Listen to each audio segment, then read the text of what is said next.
kita semua, perkenalkan, nama saya Celestina Una, Ibu dari Sekolah Tinggi Pastoral Santo Petrus Keuskupan Atambua semester 5. Nah, di sini Ibu akan membagikan materi atau memberikan materi kepada adik-adik tentang laki-laki dan perempuan memiliki derajat yang sama, atau antara laki-laki tidak ada perbedaan derajat. Nah, sebelum itu Ibu ingin bertanya kepada kalian, siapa yang di kelas ini suka berkelahi dengan teman yang lain? Oke, jadi kita sebagai anak-anak Katolik tidak boleh berkelahi satu sama lain, karena perkelahian itu merupakan salah satu hal yang sangat-sangat tidak disukai oleh Tuhan Yesus sendiri. Nah, adik-adik, hari ini kita belajar tentang saya sebagai perempuan dan laki-laki memiliki derajat yang sama di hadapan Tuhan. Laki-laki dan perempuan ditempatkan Tuhan di Taman Eden supaya mereka berdua memelihara dan berkuasa atas seluruh taman tersebut. Keduanya dianugerahkan martabat yang sama. Keduanya hidup saling bekerja sama, hidup melengkapi, dan laki-laki dan perempuan dipanggil untuk ikut serta dalam rencana karya Allah. Nah, adik-adik, pada kesempatan ini Ibu akan membagikan salah satu cerita yang berkaitan dengan materi kita hari ini. Kita dengarkan bersama-sama ya. Oke. Di suatu kampung yang terpencil terdapat dua orang bersaudara, yang satunya laki-laki dan yang satunya perempuan. Mereka berdua hidup bersama dengan kedua orang tua mereka. Mereka adalah salah satu keluarga yang sangat rukun dan damai dalam masyarakat. Kedua anak itu telah menempuh pendidikan di tingkat menengah, artinya keduanya sudah tamat SMA, tetapi mereka belum berpikir untuk menempuh pendidikan ke jenjang yang lebih tinggi. Pada suatu hari, mereka duduk bersama-sama di ruang keluarga bersama dengan kedua orang tuanya. Mereka berbincang-bincang, mereka membahas berbagai hal yang berkaitan dengan kegiatan yang akan dilakukan setiap harinya. Tidak lama kemudian, sang bapak atau sang ayah pun berkata kepada anaknya yang laki-laki, "Anakku, bapak berencana ingin menyekolahkan engkau ke tingkat pendidikan yang lebih tinggi, artinya bapak ingin memberikan kesempatan kepada engkau untuk kuliah." Nah, anak itu pun merasa sangat senang, anak laki-laki itu merasa sangat senang, karena salah satu keinginannya untuk menempuh ke jenjang pendidikan yang lebih tinggi akan tercapai. Tanpa mereka sadari, wanita atau anak perempuan itu pun memiliki niat yang sama untuk menempuh pendidikan di tingkat yang lebih atas, atau dia juga berkeinginan untuk kuliah. Tetapi karena ayahnya tidak menawarkannya kepadanya, maka ia bertanya kepada ayahnya, "Ayah, kenapa ayah hanya menawarkan untuk menyekolahkan kakak saja, sedangkan saya tidak?" Nah, ayahnya pun menjawab dan berkata kepadanya, "Wahai anakku, karena kakakmu ini laki-laki, maka ialah yang berhak untuk bersekolah. Engkau hanyalah seorang perempuan, tugasmu hanya di dapur, hanya mengurus anak dan mengurus rumah tangga. Sedangkan kakakmu ini suatu saat nanti ia akan menjadi kepala keluarga, maka ialah yang akan berhak untuk menempuh pendidikan yang lebih tinggi." Tanpa mereka sadari, anak perempuan itu merasa sedih dan ia tidak bisa membantah apa yang dikatakan oleh ayahnya itu. Nah, dari cerita ini, Ibu memberikan beberapa pertanyaan yang harus dijawab oleh adik-adik sekalian.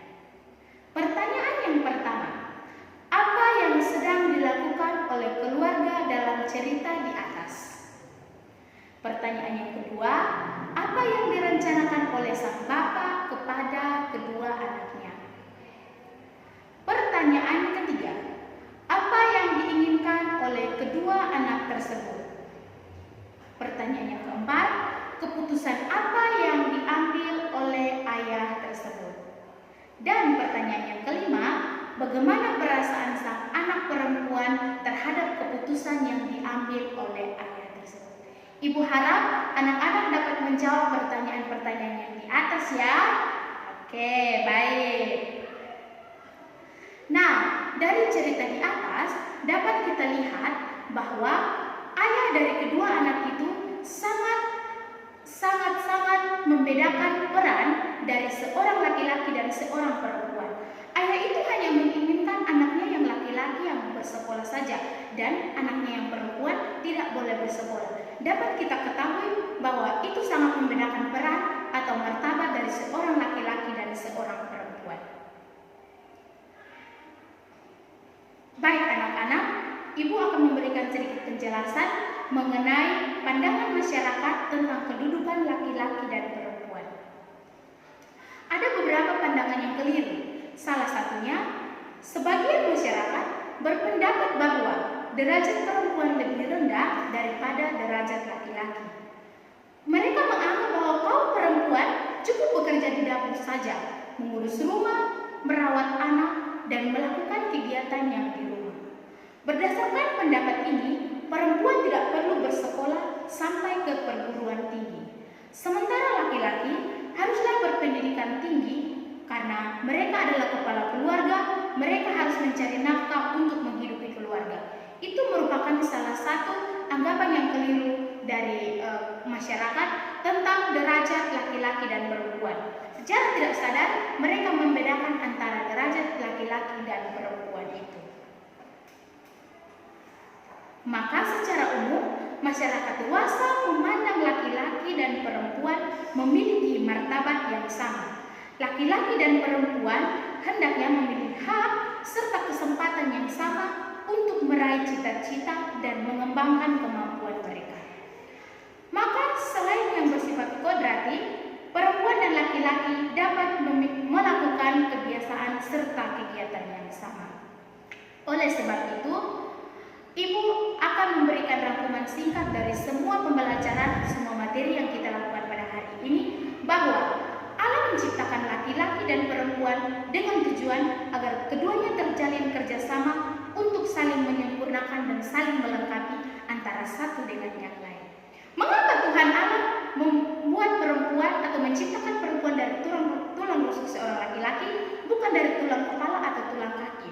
Karena perempuan itu tidak dikuasai oleh laki-laki, atau perempuan itu tidak berhak untuk dikuasai oleh seorang laki-laki, dan perempuan itu bukan untuk disiksa dari kaki seorang laki-laki. Tetapi perempuan itu diciptakan dari tulang rusuk seorang laki-laki agar dekat dengan hati seorang laki-laki, dan laki-laki berhak untuk mencintai perempuan itu. Nah, maka dengan demikian, sebagai teman, laki-laki dan perempuan dapat saling bekerja sama, tidak boleh membedakan antara satu dengan yang lain, membantu dalam suka dan duka. Selain perbedaan jasmani, terdapat juga perbedaan kemampuan, pembawaan, dan sifat. Perbedaan itu tidak menyebabkan laki-laki dan perempuan saling bertolak belakang, tetapi justru saling mengisi dan melengkapi. Oleh sebab itu, antara laki-laki dan perempuan hendaknya saling menghormati dan mencintai antara satu dengan yang lain. Nah, anak-anak, itulah materi hari ini. Ibu harap semoga dengan pembelajaran yang sudah kita lakukan pada hari ini, anak-anak di sini sebagai laki-laki dan perempuan tidak boleh berkelahi antara satu dengan yang lain, tetapi harus hidup rukun, damai, harus saling bekerja sama, sehingga antara perempuan dan laki-laki tidak ada perbedaan. Walaupun kita berbeda secara jasmani, tetapi secara derajatnya kita sama di hadapan Tuhan. Sekali lagi, Ibu berterima kasih kepada semua karena kita sudah berpartisipasi aktif dalam mengikuti pelajaran ini. Semoga semuanya dapat bermanfaat untuk kita semua. Terima kasih.